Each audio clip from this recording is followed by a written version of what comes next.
Welcome to this explainer. Today, we are diving deep into a seriously striking cautionary tale, straight out of the ancient text of the Mahabharata. It's a story that hits on something so universal, that deep, human craving for dangerous, immediate shortcuts to success. We've all been there, right? Wanting the reward without putting in the work? Well, we're going to unpack the epic tragedy of a young man named Yavakri and explore how his absolute obsession with unearned power totally blinded him to reality. I want you to keep this central question in the back of your mind as we go. Can human willpower actually cheat fate? Or does pride always, inevitably, demand a terrible price? Because today's story revolves around a guy who tried to literally hack the system of learning and cosmic order. And spoiler alert, he ends up facing the devastating consequences of his own boundless arrogance.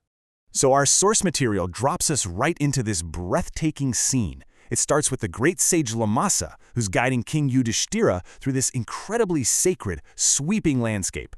Lomasa is pointing out these profound landmarks, telling the king, "Here, O king, is visible the river Samanga, and yonder is the mighty river Ganga."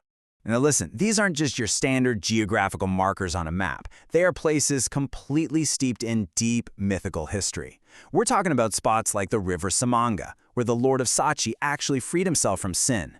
There's Kardamala, the bathing place of Bharata, and Vinasana, the awe-inspiring spot where the Mainaka mountain literally sank into the earth. Lomasa is building this atmosphere of profound reverence, right? He's showing the king a world governed by ancient rules, immense ascetic success, and strict divine order. But amidst all this majesty and spiritual purity, Lomasa points out a specific location with a really dark, tragic past. It's this beautiful hermitage belonging to the sage Raivya. And it's right here, Lomasa notes, that Bharadwaja's son Yavakri perished. Well, this immediately prompts King Yudhishthira to ask the obvious question: how in the world did the mighty Yavakri, someone so profound in Vedic lore, actually perish? Okay, to understand the root of this conflict, we have to look back at two friends, sage Raivya and sage Bharadwaja. Raivya and his two sons were highly versed in the Vedas, and because of this, they were incredibly respected by their peers. They were the golden family. On the flip side, we have Bharadwaja. He was this intense ascetic, completely devoted to his austere practices, but he felt deeply slighted. He felt completely overlooked by the community. So you've got two friends, two very different paths, and the initial spark of some seriously deadly jealousy. Enter Yavakri. This is Bharadwaja's only son. Seeing his father disrespected day after day while Raivya's family just basked in all this glory, it completely overwhelmed Yavakri with sorrow. And you know what happens to sorrow when it festers, right? It morphed into this all-consuming jealousy. Yavakri simply couldn't handle the slight, so he made a radical decision. He decided he needed to master the Vedas instantly to prove his family's ultimate superiority. So here is the crucial point. Yavakri didn't want to actually sit down and do the work. He didn't want to study. He wanted a massive shortcut. He took these incredibly drastic measures, engaging in severe austerities, literally exposing his own body to a flaming fire. He was essentially attempting to force the universe and the gods to hand over total knowledge of the Vedas without spending the time actually learning from a preceptor.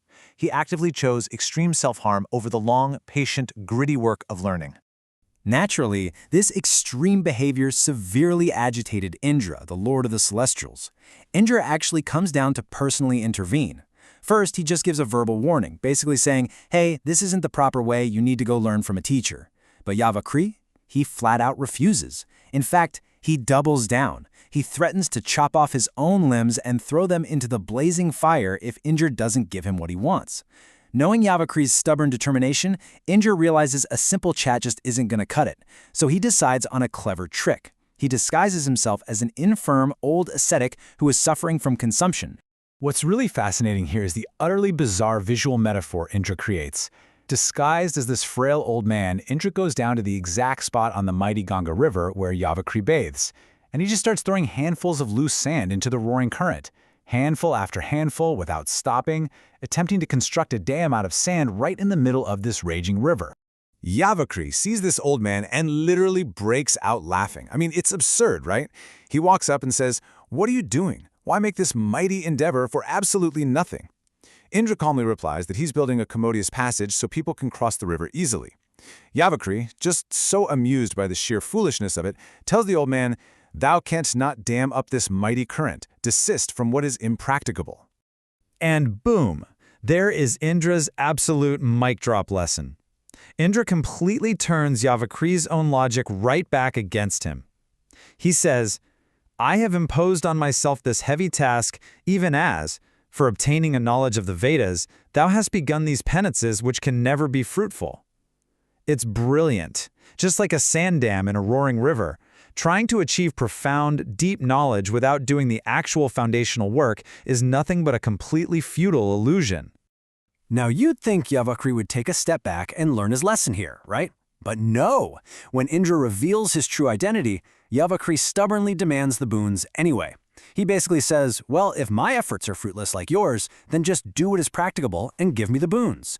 Surprisingly, Indra, perhaps fully knowing the inevitable danger of unearned power, actually agrees. He grants that the Vedas will miraculously manifest to Yavakri and his father. Yavakri marches back home, all puffed up, absolutely convinced that he now excels all men. So he proudly announces this unearned victory to his father, Bharadwaja. But his dad is definitely not popping champagne. Instead, he delivers this incredibly chilling warning. As thou hast obtained the objects of thy desire, thou wilt be proud. And when thou art puffed up with pride and hast also become uncharitable, destruction will soon overtake thee. His father instantly sees the truth. That toxic combination of unearned success and arrogant pride, it's a death sentence. To make sure his son truly grasps the sheer gravity of the situation, Bharadwaja tells him a story within a story. It's an ancient anecdote about another sage who sought an impossible shortcut to cheat the natural order. Specifically, he was trying to cheat mortality itself. This is the story of sage Valadi and his son Medhavi. Let's trace how this tragedy unfolds, because it perfectly mirrors Yavakri's own path. Long ago, Valadi performed severe penances for an immortal son. The gods wouldn't hand over true immortality, but they offered a clever loophole. They linked the son's life force to an ancient, supposedly indestructible mountain. So this son, Medhavi, grows up completely haughty, thinking he is 100% invincible. He's just wandering the earth, casually insulting powerful sages left and right. But one day he maltreats the powerful sage Dhanushaksa. Well, Dhanushaksa doesn't attack Medhavi directly. He simply uses a herd of buffaloes to shatter the supposedly indestructible mountain. Yeah, buffaloes. And with the mountain's destruction, Medhavi perishes instantly. The tragic takeaway from Medhavi's death is actually chanted by the sages themselves. A mortal on no condition whatever can overcome what hath been ordained by fate.